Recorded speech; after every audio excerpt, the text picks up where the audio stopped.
भगवत गीता के उस महान संदेश के प्रति हम लोग एकाग्रचित्त होकर चिंतन कर रहे थे, जहां भगवान ने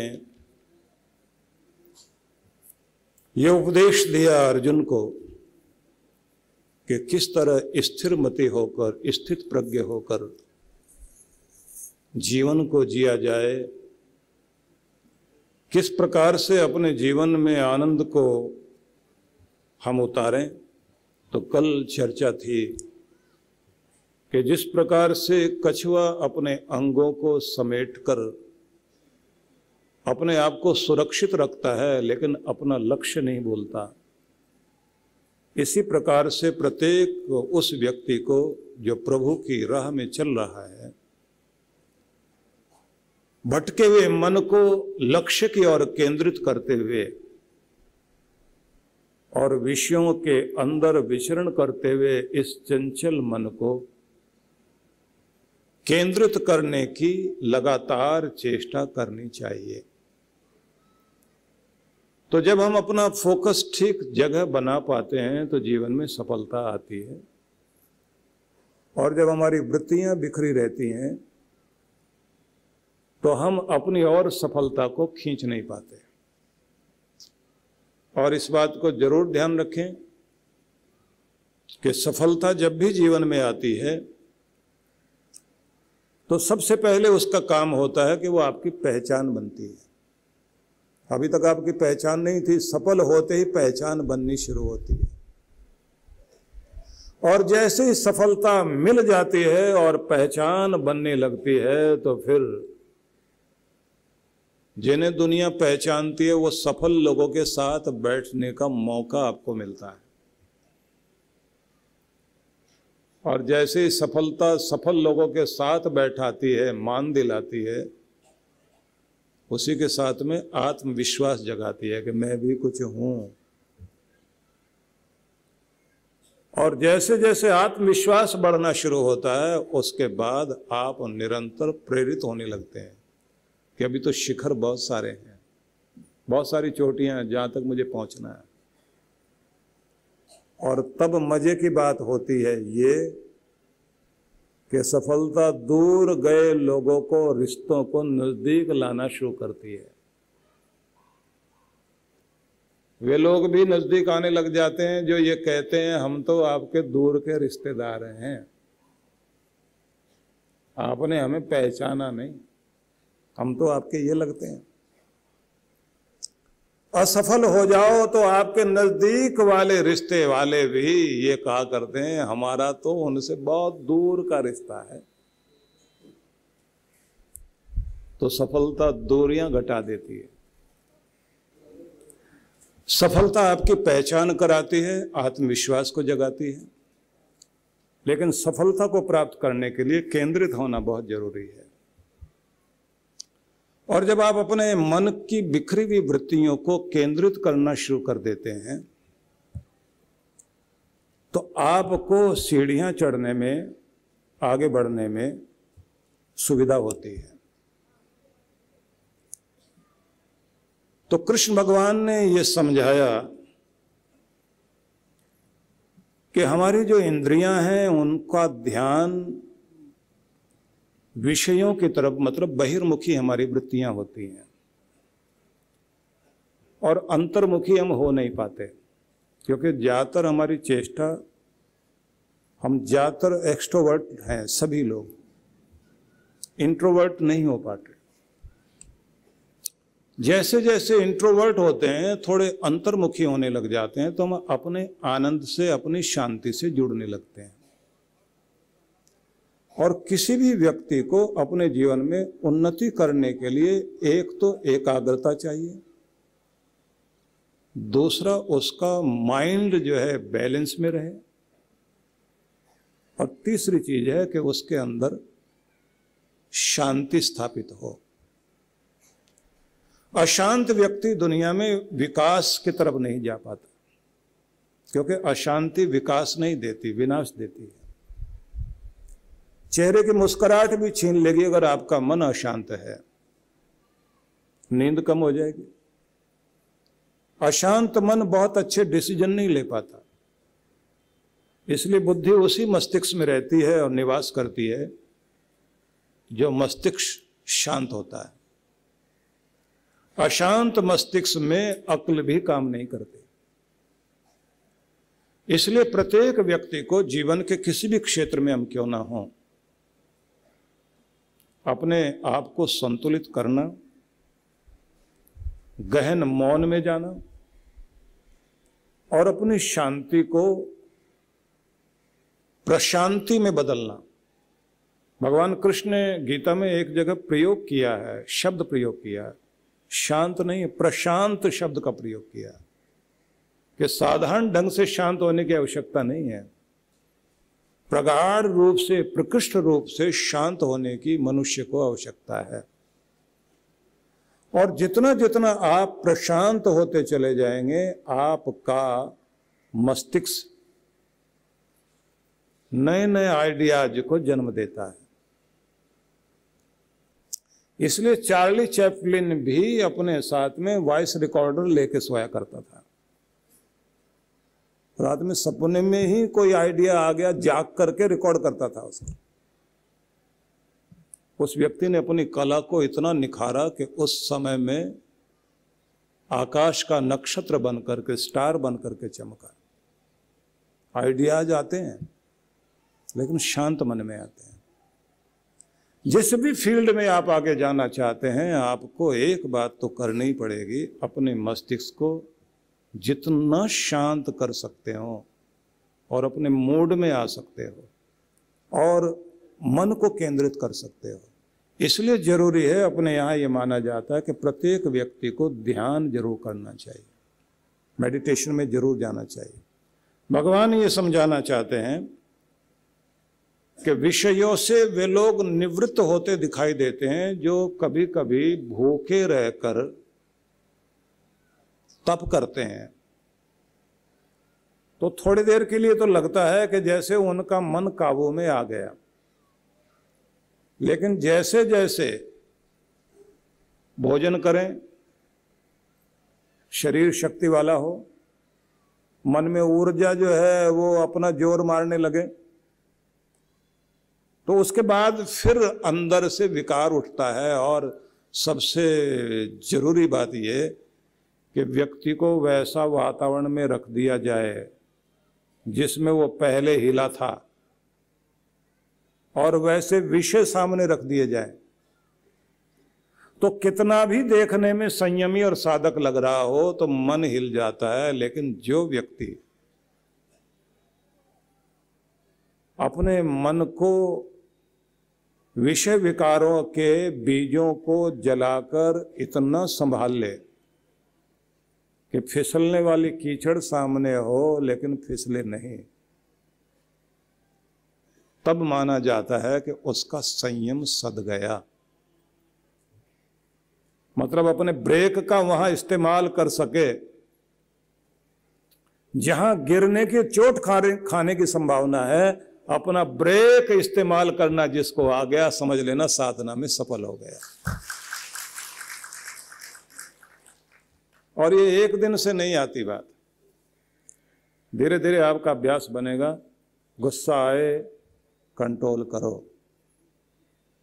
दूसरे बोल बोल कर भड़काएं, गुस्सा दिलाएं, दुखी करें, उद्विग्न कर दें।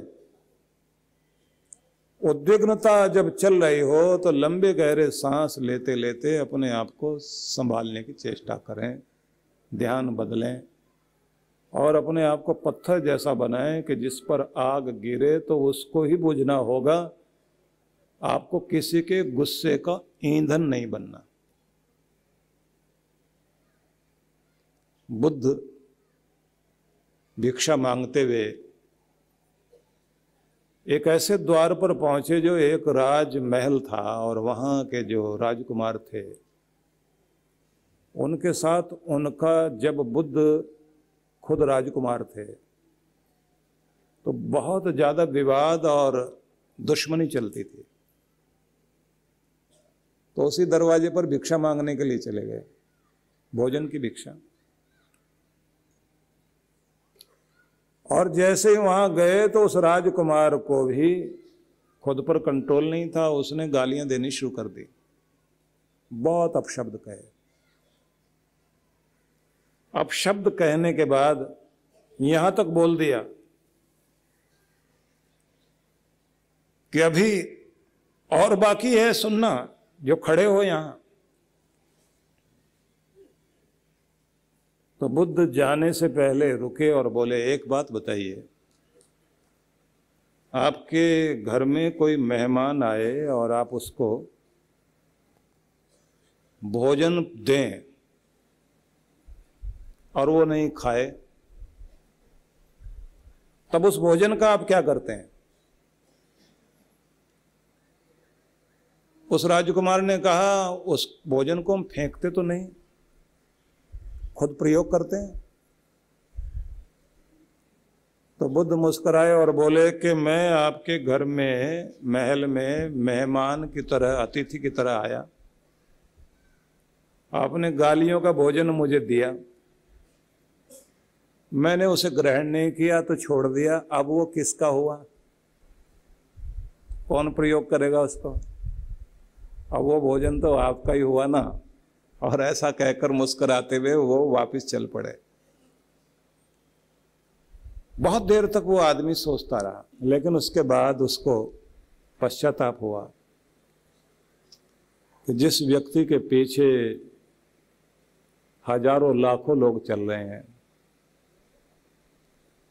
और जो अपने अहम को गलाकर आज तुम्हें मान देने के लिए तुम्हारे महल तक आ गया, और इतने अपशब्द सुनकर उसने अपशब्द नहीं कहे, शांत होकर के गया है, जरूर उसमें कुछ बात है।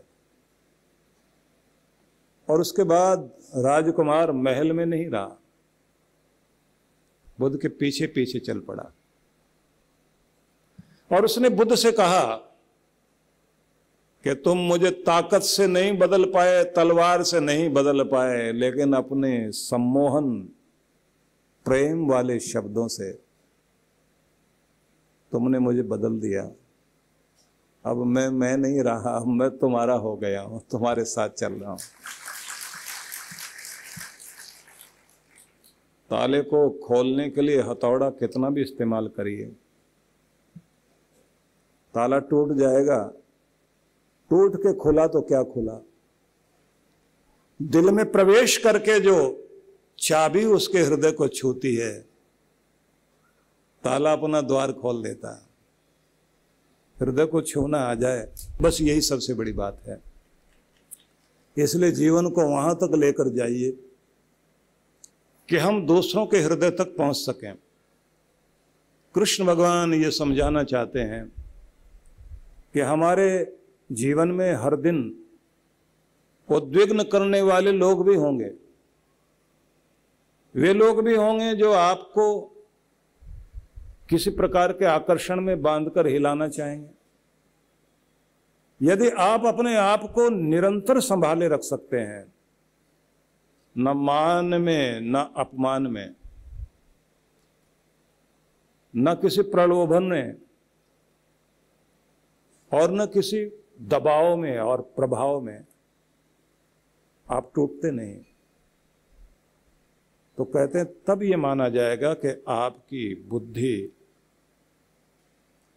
स्थिर बुद्धि है। और स्थिर बुद्धि वाले लोग इतिहास रचा करते हैं। वही लोग हैं जो दुनिया में कुछ करके जाते हैं, कुछ देकर जाते हैं। तो प्रतिदिन आपको थोड़ा अभ्यास करना होगा। पहला अभ्यास जो हमारे यहाँ व्रतों में होता है, स्वाद जीतने का अभ्यास।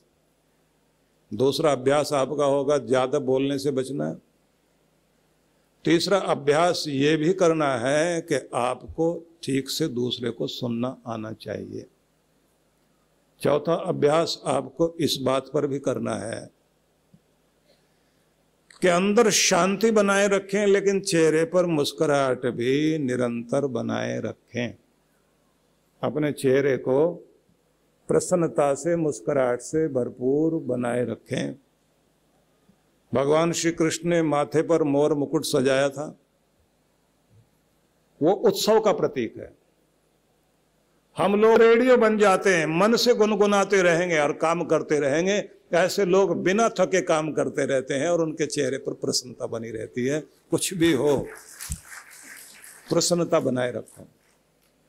आजकल ऐसी गाड़ियां बनाई गई हैं जो कम पेट्रोल में ज्यादा दूर तक चलती हैं। तो उसमें यह नियम माना जाता है कि कम एनर्जी खर्च हो और काम ज्यादा हो। बस इसी सिद्धांत को खुद के साथ जोड़ लीजिए कि हमारी एनर्जी कम खर्च हो, ऊर्जा कम खर्च हो, काम ज्यादा हो, उसके बाद भी एनर्जी बची रहे। मतलब बिना थके काम करते हुए जब आप अपने घर में लौटें तो ऊर्जा फिर भी बाकी रहे। थके हुए घर में नहीं जाएं, ताजे घर में प्रवेश करें तो आपको जीना आ गया। जीवन यानी निरंतर दौड़ भाग, तनाव, शारीरिक व मानसिक थकान।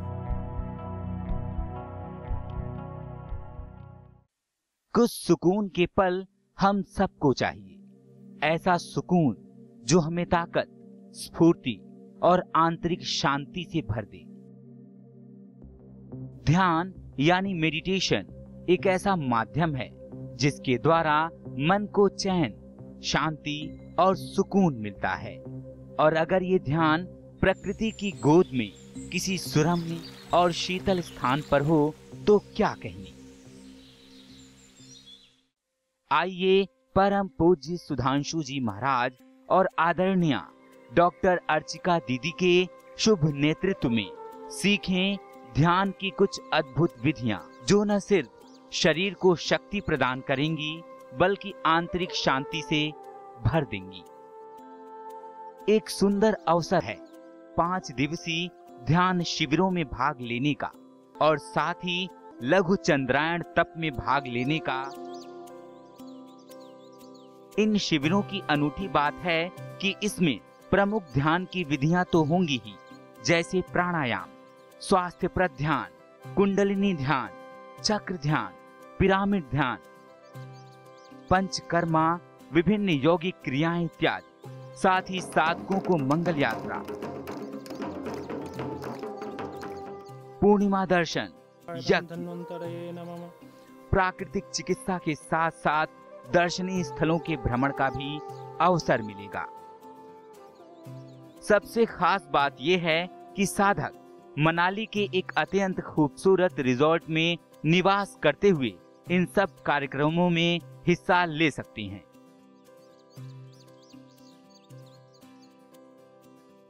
तो आइए परम पूज्य गुरुदेव और डॉक्टर अर्चिका दीदी के साथ मनाली चलें, पहाड़ों पर कुछ दिन बिताएं, ध्यान की विधियां सीखें और पाएं एक तनाव रहित मन, स्वस्थ तन, आत्मविश्वास और सबसे बढ़ के आंतरिक शांति और सुकून।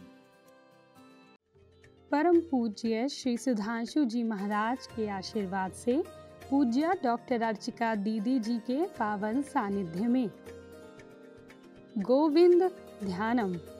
अपने मन को, बुद्धि को मुझ में रमा दो। अगर हमने बस इतनी सी भी बात याद कर ली कि हर समय मन परमात्मा में रमा दिया तो हमारा कल्याण हो ही जाएगा। कार्यक्रम की रूपरेखा, दिनांक 23 अप्रैल 2023, समय प्रातः 10 से 1 बजे, सत्संग स्थल शहीद मदनलाल ढींगरा सामुदायिक केंद्र, पुरानी ITI रोहतक। आयोजक विश्व जागृति मिशन रोहतक मंडल। संपर्क सूत्र। इस कार्यक्रम में आप सभी सपरिवार सादर आमंत्रित हैं।